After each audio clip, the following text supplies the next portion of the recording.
E agora, então, vamos proporcionar a formação do DNA recombinante, ligando o inserto digerido ao vetor também digerido e fosforilado. O que a gente quer é que o inserto, aqui marcadinho em verde, ele se aproxime do vetor digerido, que é essa sequência aqui dada pelo programa. O inserto digerido, ele tem extremidades coesivas que são complementares às extremidades coesivas do vetor, sendo que na extremidade do início do inserto, essas extremidades coesivas, elas são complementares, elas são coesivas entre si, porque inserto e vetor foram digeridos com a enzima BAN-H1, então a mesma enzima digerindo vetor e inserto deixa extremidades coesivas entre um e outro, e do outro lado, inserto e vetor foram digeridos com a enzima EcoR1, e então as extremidades entre eles ficaram coesivas. Agora, na reação de ligação, a gente precisa contar com a probabilidade de que o inserto vai interagir formando ligações de hidrogênio com o vetor, 4 em cada extremidade. E no momento que ele estiver interagindo, porque essas interações de ligação de hidrogênio entre inserto e vetor não vão ser estáveis durante todo o tempo da reação. Essa reação de ligação, ela vai ficar a 4 graus Celsius incubada durante 24 horas, de 18 a 24 horas. Então, quando for feita, quando as ligações de hidrogênio forem feitas entre as extremidades, isso não garante que o inserto vai ficar ligado no vetor a partir daí para sempre. Não, elas são instáveis, são apenas interações. Então, é necessário que nesse momento que ocorra a interação entre essas extremidades, a DNA ligase esteja próxima ao inserto interagindo com o vetor, e então, a partir daí, a DNA ligase consiga ligar a hidroxila com a hidroxila do vetor com o grupo fosfato do inserto nas duas extremidades. Lembrem-se que nós desfosforilamos o vetor, então uma das extremidades dos dois lados do inserto vai ficar faltando uma ligação. E aí, vai ser instável também? Não, não vai ser tão instável quanto a aproximação de inserto e vetor só por ligações de hidrogênio.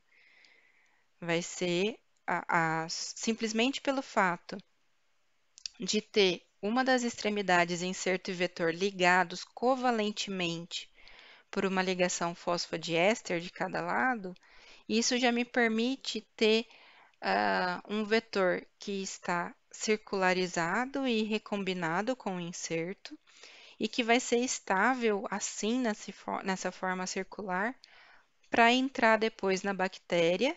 E aí a bactéria vai reconhecer que existe DNA, que existe um nick, que existe uma falha, que existe uma falta da ligação fosfodiéster entre dois nucleotídeos adjacentes, tanto de um lado quanto do outro.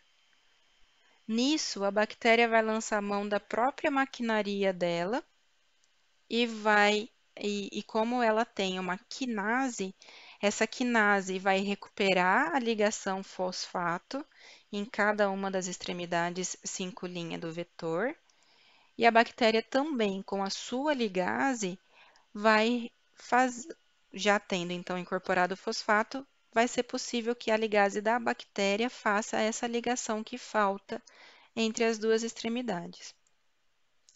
Quando eu falo que a ligação de hidrogênio entre as extremidades vetor e inserto não é estável, eu quero dizer por longo tempo, mas ela fica, inserto e vetor ficam próximos tempo suficiente para DNA polimerase, para DNA ligase, desculpa, conseguir ter a probabilidade de chegar lá nesse momento e conseguir fazer a ligação.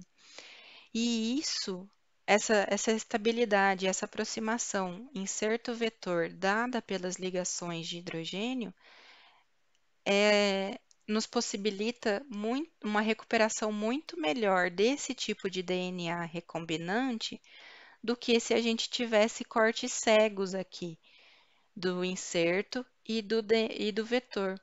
Imagine que a gente não tivesse esses nucleotídeos aqui nas extremidades que se pareiam de inserto e vetor, que aqui fosse reto, cada extremidade fosse reta de um lado e do outro, no inserto e no vetor. O que que faria, atrairia, o que que possibilitaria que o inserto se aproximasse do vetor e ficasse interagindo por um tempo com o vetor? Nada. Então, esse tipo de extremidade blunt, que algumas enzimas de restrição têm de corte, ele não nos ajuda muito, ele diminui o rendimento da obtenção de um DNA recombinante. Por isso, a gente sempre procura, usando esse método tradicional de clonagem, a gente sempre procura usar enzimas que cortem em extremidades coesivas. A mesma enzima que corta o vetor deve cortar o inserto. E a gente procura usar duas enzimas de cortes diferentes no vetor e também cada uma no seu respectivo lado do inserto, para dificultar também que o vetor consiga se recircularizar sozinho, sem o inserto. Como que acontece a reação de ligação? Para que a reação de ligação aconteça, é necessário que a enzima DNA ligase ela, ela utilize um ATP. Então, existe um resíduo de lisina na DNA ligase que vai ficar com um grupamento fosfato de ATP, e a adenosina mais um grupo fosfato vai se ligar nesse resíduo de lisina, e aí a gente perde dois fosfatos. E quando a DNA ligase se aproximar das regiões do DNA que ela deve ligar, esse grupamento fosfato que estava ligado, fosfato adenosina, do ATP, que se ligou antes na lisina, no resíduo de lisina da DNA ligase, esse grupamento vai para o fosfato do DNA, da extremidade 5' do DNA, e aí então, com o fosfato que já estava ligado na extremidade 5' do DNA, agora ligado a outro grupo fosfato e a adenosina, a hidroxila que está ali do outro lado no 3', ela consegue atacar o fosfato alfa e formar a ligação fosfodiéster. Então, é por isso que no tampão de ligação, no tampão que é utilizado para a reação de ligação, existe a adição de ATP para que esse ATP, então, facilite essa reação entre a hidroxila e o grupamento fosfato por meio da DNA ligase. Nós vamos usar uma DNA ligase do vírus T4. As DNAs ligases em reações in vitro não são muito eficientes, principalmente as de bactéria. Então, a gente usa do vírus, que mesmo não sendo extremamente eficiente, já é um pouco mais eficiente que a DNA ligase de bactéria no sistema in vitro. tá? Quando o DNA for para dentro da bactéria para refazer aquele nick, para refazer aquela ligação que está falha, ali dentro do sistema bacteriano, a DNA ligase dela funciona muito bem, também utilizando o ATP. Quanto que a gente vai usar de vetor e quanto que a gente vai usar de inserto? A gente tem que ter em mente que vetor e inserto geralmente têm tamanhos diferentes. Então, se eu pegar um mesmo volume de vetor e inserto, caso eles estejam na mesma concentração, eu acabo levando uma quantidade diferente de moléculas, porque as moléculas maiores de vetor têm uma absorbância maior, mesmo em baixa concentração, do que as moléculas menores de inserto. Então, eu preciso de uma quantidade maior de moléculas de inserto para atingir a mesma concentração das moléculas grandes do vetor. Ainda mais que a gente está trabalhando com um inserto de 700 pares de bases e um vetor bem maior de 5.300 pares de bases.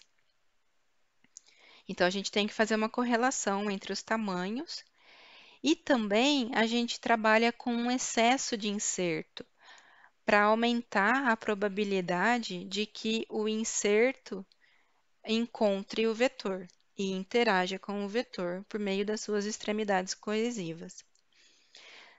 Nós vamos trabalhar com um excesso de 3 vezes de inserto. Tem laboratórios que trabalham com 5 vezes de excesso, 10 vezes de excesso. Então, isso depende do tipo do tamanho de inserto que se está trabalhando, tipo de vetor, tipo de reação que vai ser feita.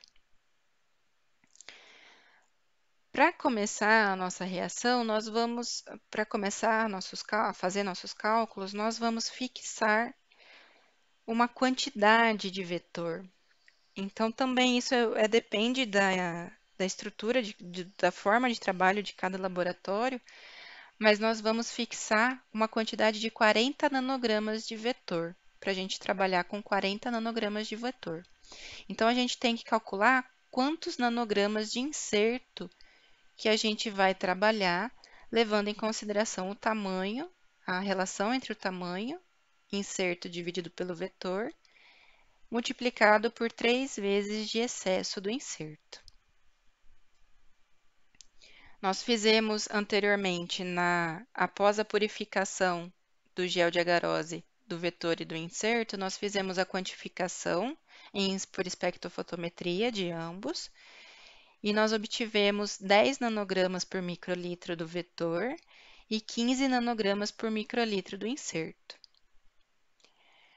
Que cálculo que a gente fez? Então, nós fixamos o vetor para 40 nanogramas e qual é a quantidade de inserto? A quantidade de inserto era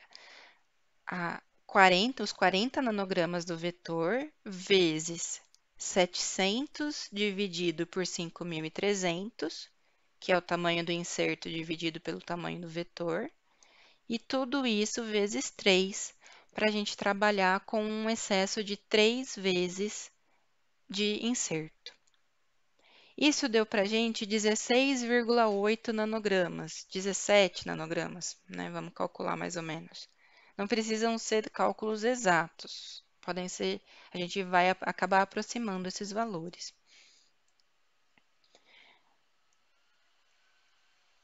Então, nós vamos agora, com esse valor, nós vamos determinar com quanto que a gente vai trabalhar em volume do vetor e em volume do inserto.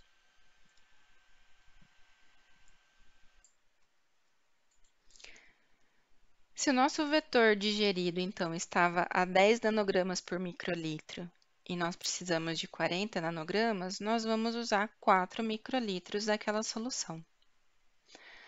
No caso do nosso inserto, que a gente precisa de 16,8 nanogramas, e o inserto está a 15 nanogramas por microlitro, a gente precisaria de 1,12 microlitros de inserto. Para não, enfim, como a gente pode trabalhar com 3 vezes ou até mais do que 3 vezes de inserto e não precisar ficar colocando valores tão quebrados na reação, eu exagerei, eu coloquei um pouco mais de excesso de inserto, então eu coloquei 2 microlitros de inserto. O tampão, que é o tampão que contém ATP e contém também DTT, para evitar a oxidação do ATP. O DTT, por ser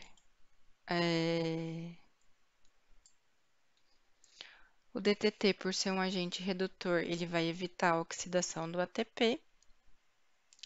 A gente também colocou a DNA ligase, T4 DNA ligase, e fez uma reação de 10 microlitros, completando o volume com água ultrapurificada. Nós também vamos fazer um controle negativo, um controle que não tem inserto, porque é preciso que a gente saiba se a digestão e a desfosforilação foram eficientes para evitar a religação do vetor sozinho.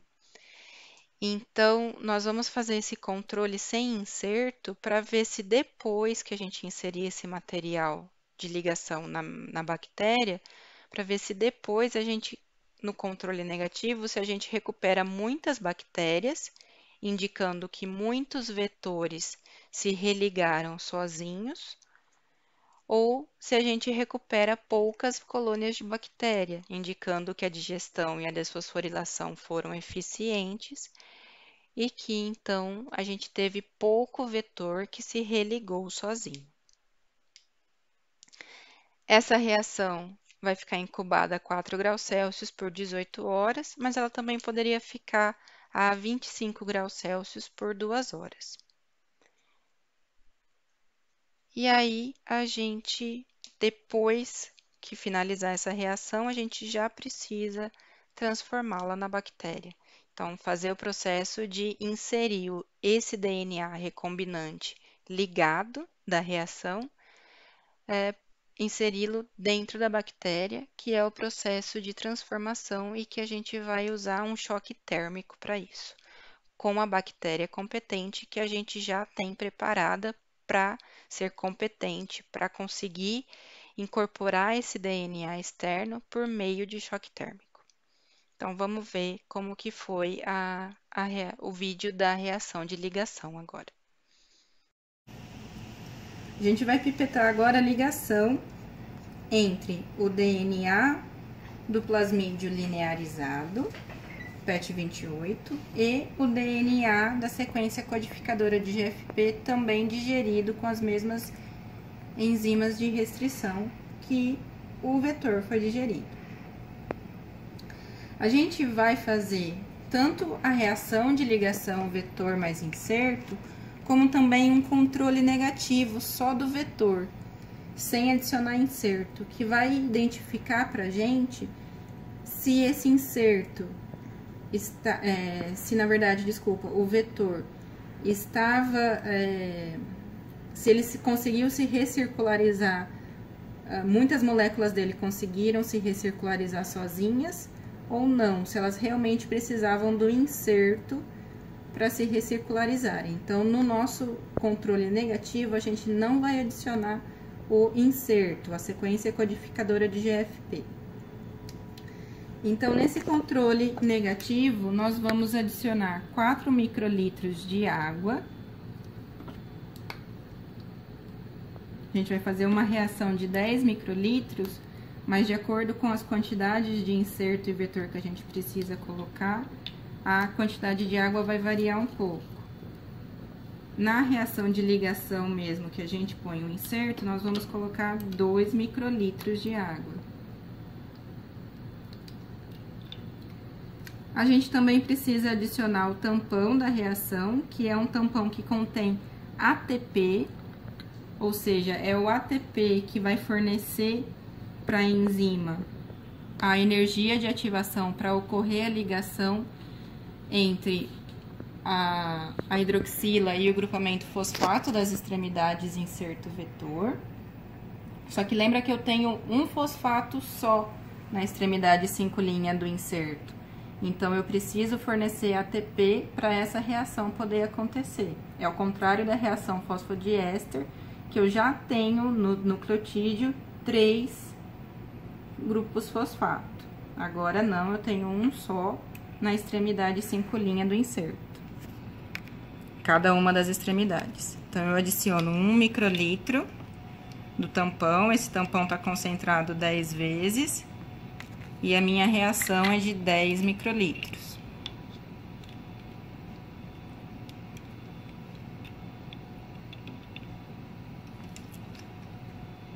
Quanto que eu coloco de vetor? O volume que eu vou colocar de vetor é variável dependendo da concentração que ele está. E a concentração que ele está, que eu medi no espectrofotômetro, no nanodrop, é de 10 nanogramas por microlitro. O que eu tenho fixo é qual a massa que eu preciso, quantas moléculas, qual a massa, na verdade, que eu preciso de vetor. A gente trabalha com um valor fixo, depende se é variável de laboratório a laboratório, mas depende do quanto funciona para cada laboratório, né? A gente trabalha muito bem aqui na Biomol com 40 nanogramas de vetor. Como o meu vetor na quantificação deu 10 nanogramas por microlitro, eu estou colocando 4 microlitros de vetor em cada uma das reações, tanto na reação de controle negativo, como na reação que eu realmente vou adicionar o inserto. E quanto que eu coloco de inserto? O inserto depende da concentração dele também, mas depende do tamanho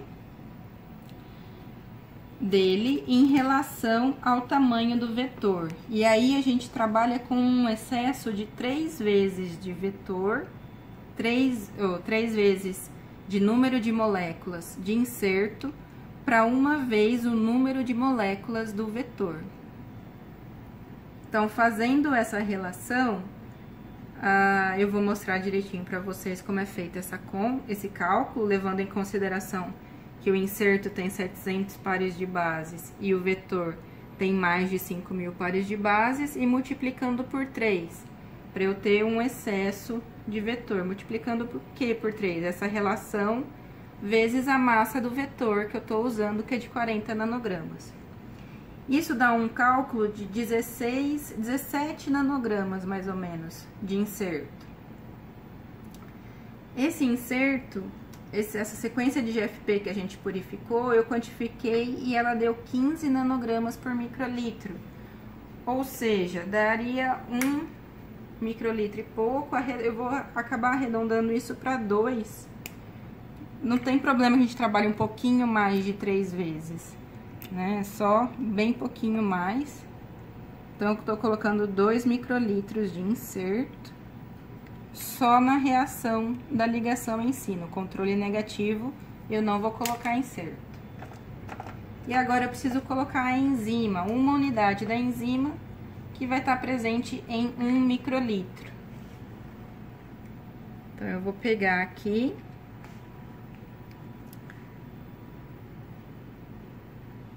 bem no limite, limpo a ponteira, a parte externa da ponteira, coloco a enzima no controle negativo, aperto até o segundo clique, tiro a ponteira sem subir o pistão, agora eu subo o pistão e volto a ponteira lá pra dentro e pipeto mais umas 3 vezes pra cima e pra baixo, só pra ter certeza que eu tirei o excesso de enzima com glicerol que estavam dentro da ponteira.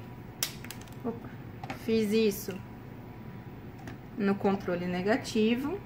Meu controle negativo, ele tem enzima, ele só não tem o inserto. Faço a mesma coisa para pegar a enzima e colocar na reação de ligação, onde eu tenho inserto e vetor.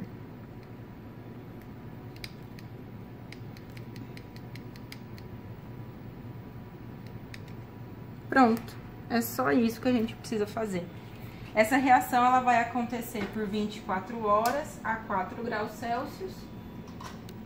E depois a gente já vai direto para a transformação.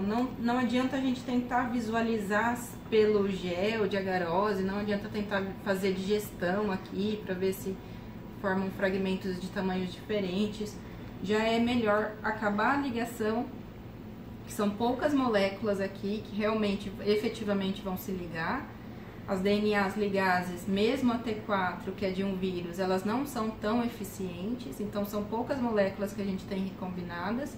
Então, para garantir que a gente vai ter molécula clonada, a gente já transforma a ligação, as duas reações de ligação, cada uma em um tubinho diferente de bactéria competente que a gente já tem preparada para receber esses plasmídeos. Aí cada clone de bactéria, cada colônia, né, vai ser um clone que uma célula bacteriana durante a transformação recebeu um DNA recombinante inserto mais vetor.